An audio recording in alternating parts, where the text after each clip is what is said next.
This is the sixth Forum of the European Minority Regions. We are in Galway in the west of Ireland because we're doing it together with FUEN's supportive member Údarás na Gaeltachta. And this year's forum is about business and minorities. It's called Minorities Mean Business. Is how a minority language and culture can attract investors and can attract tourism. It's about the added value.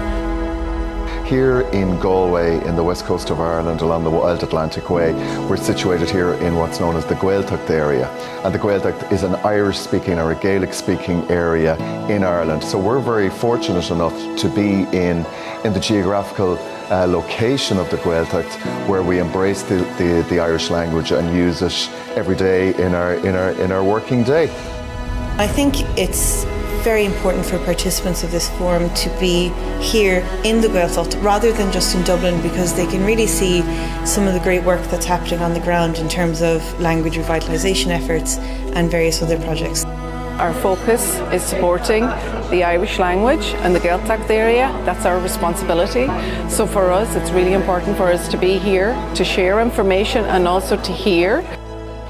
We're facing challenges in terms of the whole approach that we've seen: globalization, monolingualism, the fact that, how relevant are minority languages in today's world, but also, it's not all negative. There's also positives, and it's great to hear, I suppose, the ideas from other areas and other regions here today.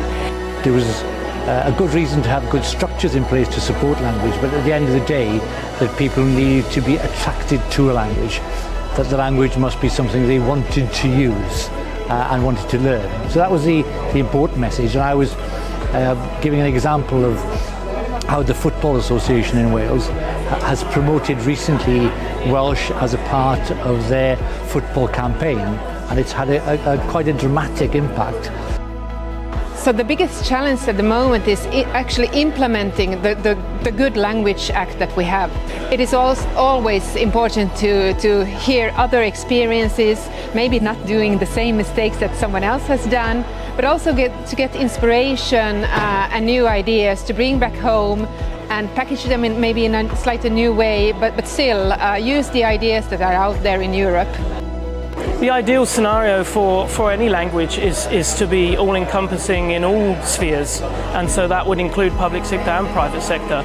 I think the role of the public sector should be to stimulate growth for the private sector, to make incentives as to why to invest in this language, and it's particularly important for the younger demographic. And then once the young speakers are there, as was mentioned today in other panels, it's about having young speakers use the language, not just know the language. Among others, here I was speaking about the dimension of interaction of economic life, how it shapes the language use in multilingual context, especially the multilingual context in Transylvania. Because the Irish language is in a special situation, it is the first official language of Ireland, yet there is only a fraction of the population that speaks the language. And we had many models that were presented here from Transylvania and other examples from Europe that show us that it is important to use this value of the languages.